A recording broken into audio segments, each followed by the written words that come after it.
Teri Parker Gallant, a firefighter, folks. I mean, someone who's in the trenches when we're worried about what's going on. So welcome, Teri, please.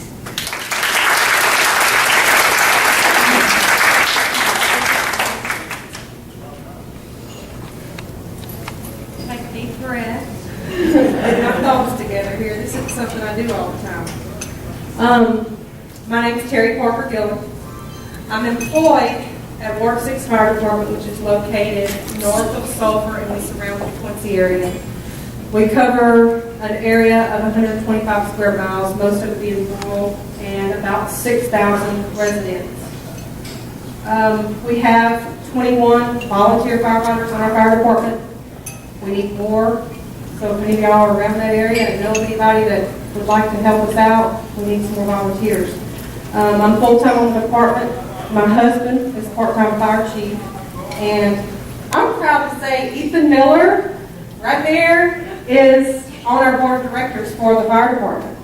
I don't even know if the Chamber of Commerce knew that or not, but he is on the board of directors for our fire department. Lori, standing in the back with a video camera, she is my secretary for Ward 6 Fire Department. She works part-time for me, and she's also a firefighter on the fire department, volunteer firefighter. And as was mentioned before, she works full-time at Corliss Fire Department as secretary to the fire chief and does numerous other things, and I have no idea what all her time is for. But she does a great job. Thank you, Lori. I'm going to say this right from the start. The number one fear in the world is the fear of public speaking. I'm not shaking, but I want to shake. I don't fear going into a house fire or dealing with most difficult situations on my job, but I fear standing up here in front of everybody today doing this because this isn't something that I do. I don't like to talk about myself, but I'm going to share a little bit about myself today and about the fire department and try to motivate you in some way, shape, or form with the women's empowerment. What we're here for today is to support each other, and that's what we do best. We do that personally and professionally. I would like to thank the West Cal Chamber of Commerce for having me here today. I was shocked when I got the phone call and I was ready to kill Lori, but I got over the shock pretty quick, and she's not dead, so she survived. Hopefully I'll survive through this. I know that most of you probably don't know me. I'm going to share a little bit about myself. I was born in 1973, April 29th, to my mom, who is sitting right over there in the red jackets, and my dad, Wanda and Lloyd Parker. I have a twin brother. His name is Todd. We don't look anything alike. He's dark complected and tall and dark haired, and you can't even tell we're brother and sister. And I hope it don't act like him. With ultrasound not being used too much in 1973, I don't even know if it was invented then. That's been so long ago. My mom had no idea she was having twins until she had us. And Dr. Toniette was the doctor, and she walked out and she told my dad, she said, Mr. Parker, I'm proud to say you have a bouncing baby boy. Congratulations. But there's something else on the way. We've got another package. It's a surprise. She'll be along in just a minute. And the first thing my dad asked was, is it going to cost double?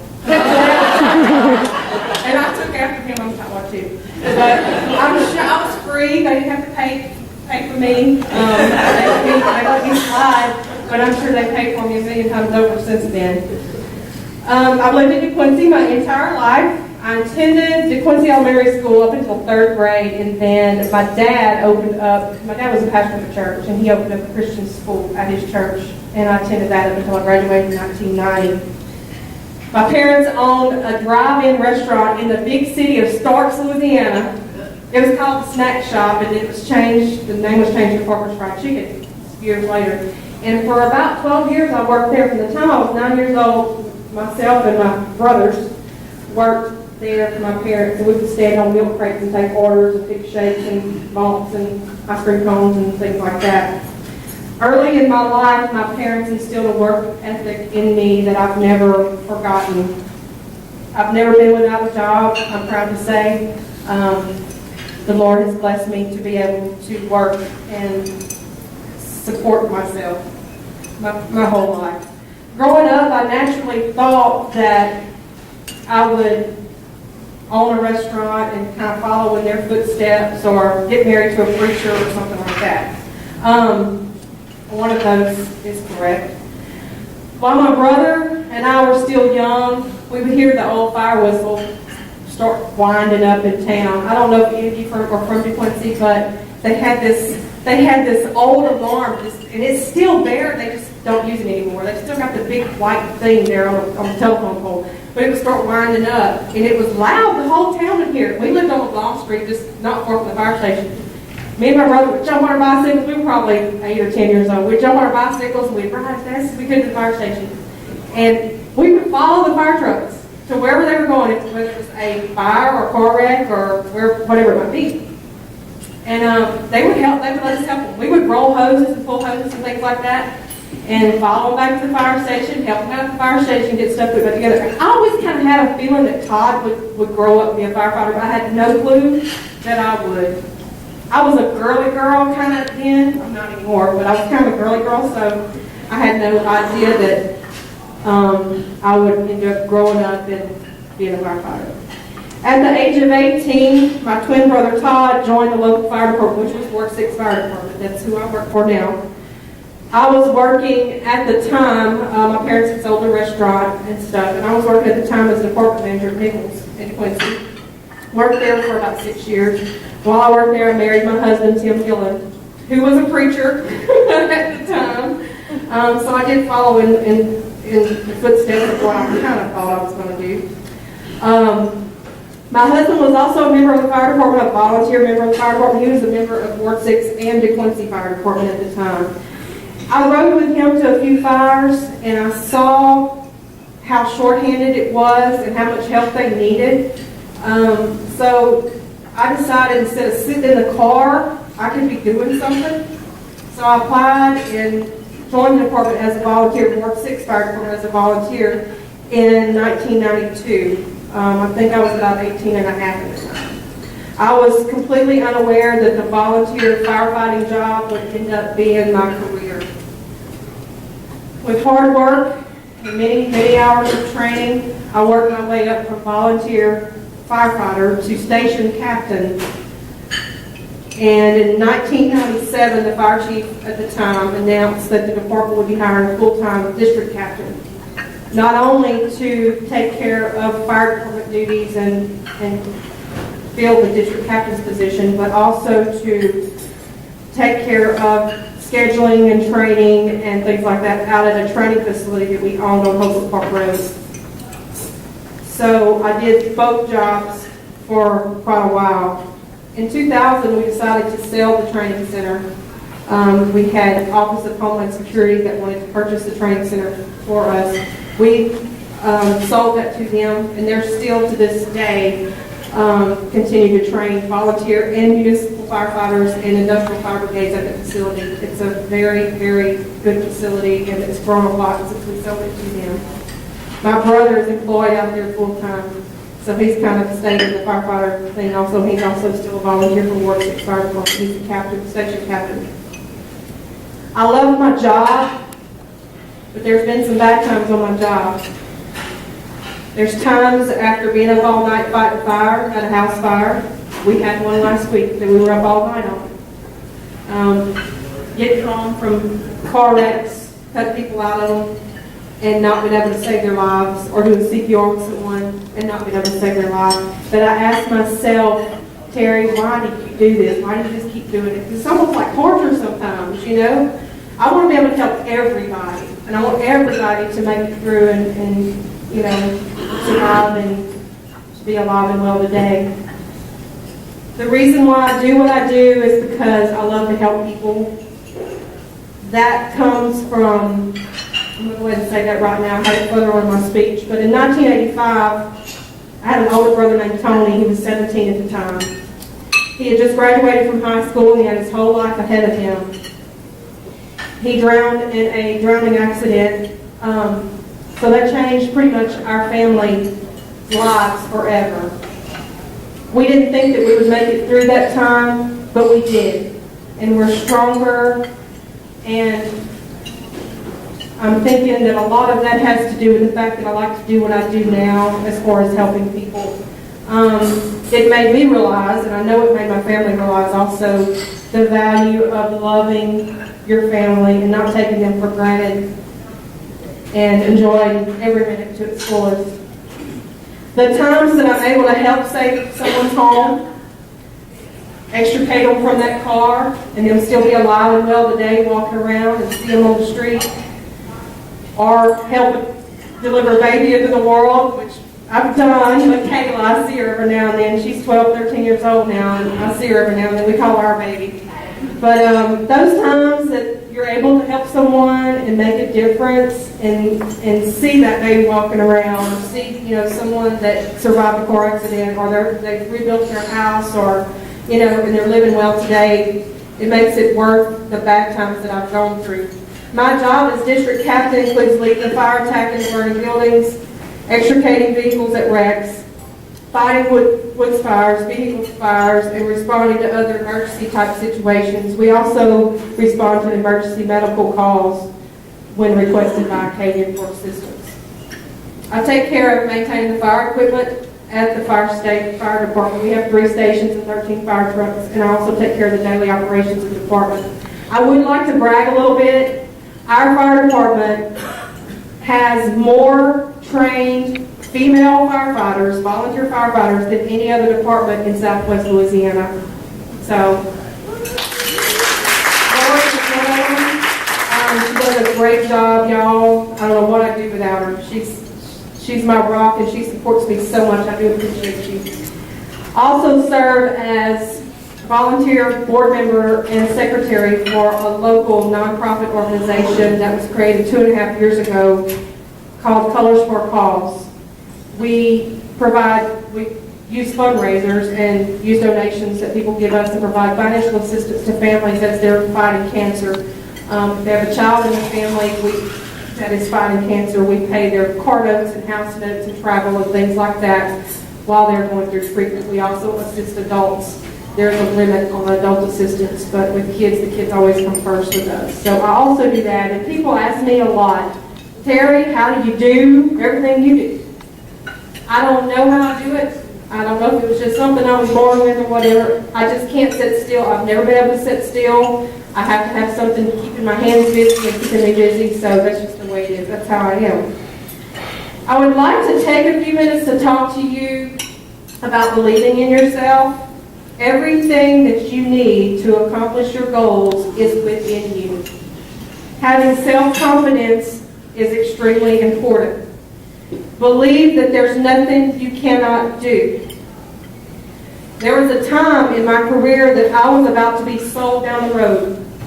Whenever the fire department sold the training facility in the year 2000, they wanted to just let me go with it and me work for the Office of Homeland Security and stay out there and not do the fire department stuff anymore. And after standing up for 3 hours in a board meeting, Ethan wasn't on our board that time, but after standing up for 3 hours in a board meeting, crying and begging and pleading, I kept my job as district captain for Ward 6 Fire Department. That's what I was hired to do, and that's what I felt, where I felt I needed to be. They needed someone there full time. After years of, I took a $4 an hour pay cut at the time, which brought me down to minimum wage. But I loved my job, and so I stayed there. After years of patience and determination, our board was reorganized, and Ethan was put on it, and several others were put on it. And my pay went back up. They raised my pay back up, and till I was making more than what I was whenever I got the pay cut at the beginning. Pay isn't everything to me, and I'm sure it isn't to y'all. Loving your job is the most important thing. That's why I'm still there today.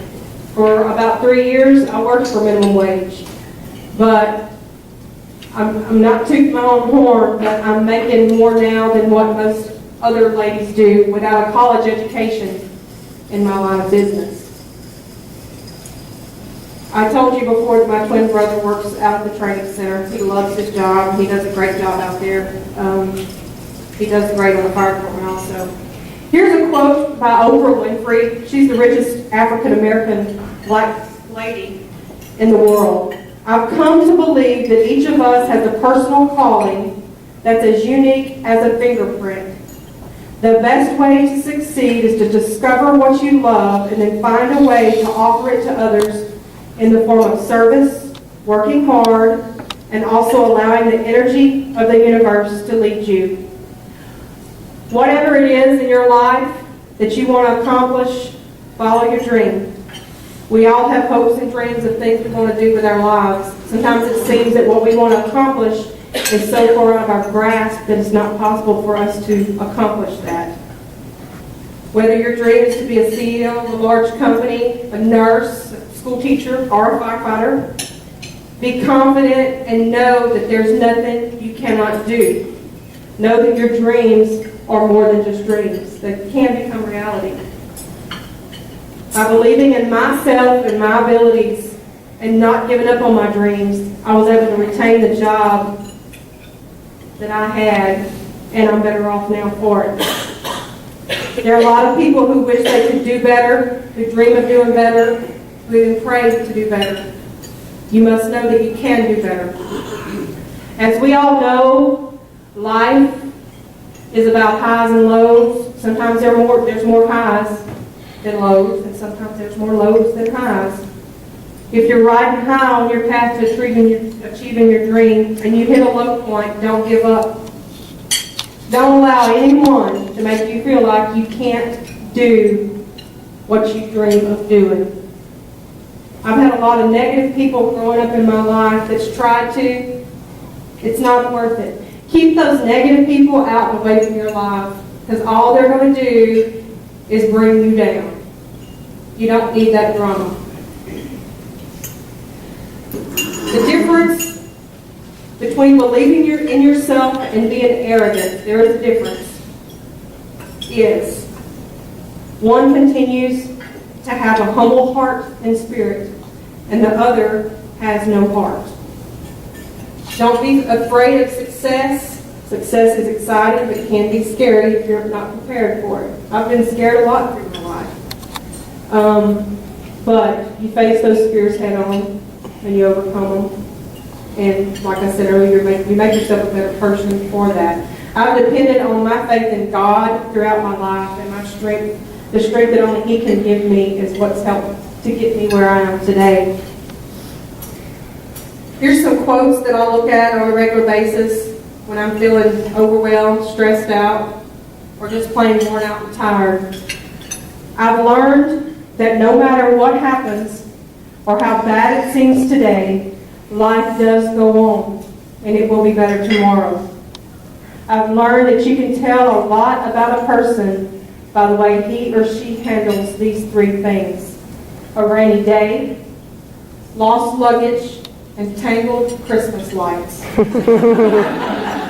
I just did that last week, so I may you guys can too. I've learned that whenever I decide to do something with an open heart and mind, that I usually make the right decision. I've learned that even whenever I have pains, I don't have to be a pain. I've learned that people will forget what you said, they'll forget what you did, but they'll never forget how you made them feel. And I've learned that I still have a whole lot to learn. In closing, remember I said I was born in 1973? 40 years ago. It's hard to believe I'm 40, but I am.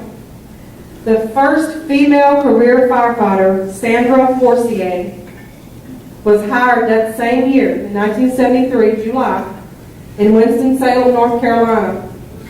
According to National Fire Protection Association statistics, 40 years later, the number of female career firefighters is at 11,100. There are currently 35 to 40,000 volunteer female firefighters in the United States. We have a long way to go, but we've come a long way in the last 40 years. I consider myself extremely fortunate to be a part of that group of strong, determined ladies. Thank you all for your attention. You enjoy your meal. Again, thank you, West Cal Chamber of Commerce. I appreciate you guys for having me here today. And I pray the Lord's blessings on all of you during this holiday season. God bless. Yes, ma'am. I've heard through the years that the firefighters or anybody who applies for that position must take an agility test. Yes.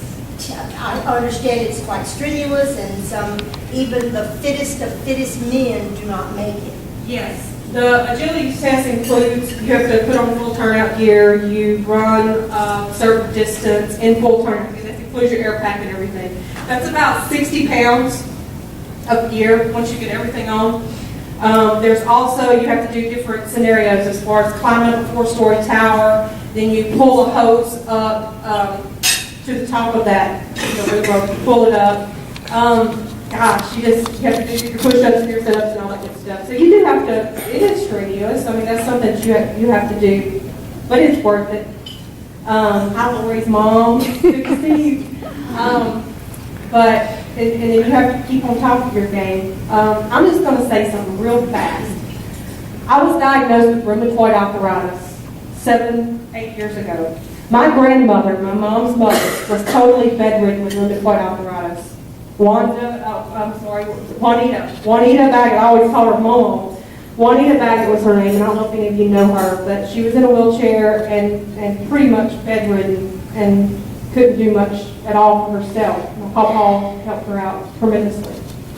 When I was diagnosed with rheumatoid arthritis, I felt like that was the end of my life, because there went my firefighting career. There went my being a tomboy and going and doing all the boy things. I was also a boat captain for the Couch Parish Sheriff's Office Marine Division at the time that I was diagnosed.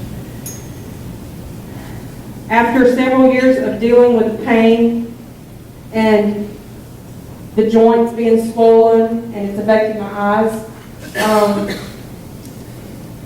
I'm going to testify. Can I testify? Okay. 2 days ago, I went to my dad's house. He's a preacher. Went to my dad's house. I was sitting in the living room with my dad, and my dad said, "You need to take your sunglasses off. You're inside the house." I said, "Daddy, I can't." My eyes were hurting so bad I couldn't see without my sunglasses on because the light in the house was hurting me so bad. My dad and my uncle were sitting there, and they said, "Take those sunglasses off. I'm fixing to pray for you." They took my hands and they prayed for me right there in the middle of my dad's living room. This is something we do all the time, y'all. And I mean, I'm not trying to push church or anything else on you guys. I need to go more myself. But they prayed for me. Instantly, the Lord healed me from rheumatoid arthritis. I have not had any pain. I've slept better the last 3 nights than I've slept in my whole life. My shoulders don't hurt me. My knees don't hurt me. My eyes don't bother me. So, prayer does work. And being determined works. Not giving up on that. They had a prayer meeting again the next day. This is something that never happens too. They had a prayer meeting again the next day, and I was the focus of their prayer meeting. And like I said, the Lord healed my body. So don't give up. If there's something out there that you're needing or wanting, just ask the Lord. He'll take care of it. It might take a little while. He might not do it in your time, but He's going to do it in His time. So thank you again. Is there anybody else that has any questions or comments or anything like that? If not, I'm going to go eat. I'm hungry. Thank you again.